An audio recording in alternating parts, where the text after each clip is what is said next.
Lord. இந்த நாளில் கூட இன்னும் ஒரு காரியத்தோடு உங்களுடன் சந்திப்பது மிகுந்த மகிழ்ச்சி அளிக்கிறேன். பரிசுத்த அலங்காரத்தினை கர்த்தரை தொழுது கொள்ளுங்கள், பூலோகத்தாரே அவருக்கு முன்பாக நடுங்குகள் என்று சங்கீதம் 96:9 சங்கீதம் 29:2 1 நாளாகும் 16:21 கூறப்பட்டிருக்கிறது. நீங்கள் அவருக்கு முன்பாக நடுங்குங்கள். நாம் அவருக்கு முன்பாக நடுங்குகிறோமா என்று நாளில் சிந்திக்க அழைக்கப்பட்டிருக்கிறோம். நாம் எப்படி அவரை தொழுது கொள்ள வேண்டும்? முதலாவது இருதயத்தை நேராக்கி அவரை தொழுது கொள்ள வேண்டும் என்று 1 சாமுவேல் 7:3-4 கூறப்பட்டிருக்கிறது.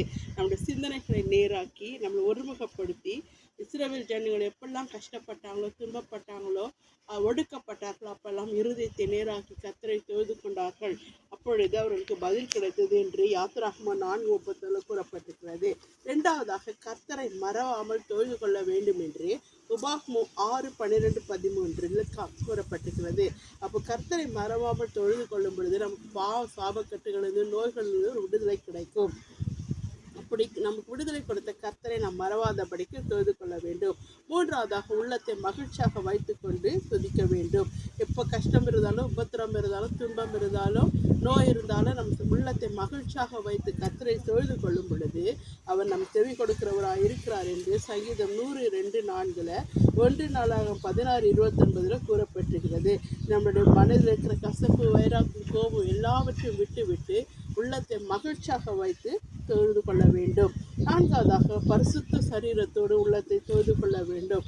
ஜீவ பலியாக நம் சரீர அவயங்களை ஒப்பு கொடுத்து தொழுது கொள்ள வேண்டும் என்று ரோமர் 12:1 கூறப்பட்டிருக்கிறது. ஐந்தாவதாக மனதை ஒருமனமாக்கி தொழுது கொள்ள வேண்டும் என்று செப்பனியா 3:9 கூறப்பட்டிருக்கிறது. நாம் ஏன் தொழுது கொள்ள வேண்டும்? அவர் நம்முடைய விண்ணப்பங்களுக்கு செவி கொடுக்கிறார், நம்மோடு உறவாடுகிறார், அதனால தொழுது கொள்ள வேண்டும் என்று சங்கீதம் 116:2 கூறப்பட்டிருக்கிறது. எரேமியா 29:12 கூறப்பட்டிருக்கிறது. இரண்டாவதாக நம்ம ரட்சிப்பு கிடைக்கிறது அவரை தொழுது கொள்ளும் பொழுது, யோவேல் 2:32. மூன்றாவதாக அவரை தொழுது கொள்ளும் போதெல்லாம் நாம் அவர் ஜனம் என்று அழைக்கப்படுகிறோம். அவர் நம் சொந்த ஜனமாக ஏற்றுக்கொள்கிறார் என்று சகரியா 13:9 கூறப்பட்டிருக்கிறது. நான்காவதாக நீதி, விசுவாசம், அன்பு, சமாதானம் கிடைக்கும் என்று 2 தீமோத்தேயு 2:22 கூறப்பட்டிருக்கிறது. ஐந்தாவதாக எப்பொழுது நமக்கு அவர் சமயமாக இருக்கிறார் என்று ஆபத்து நேரிடாது என்று உபாகமம் 4:7 கூறப்பட்டிருக்கிறது.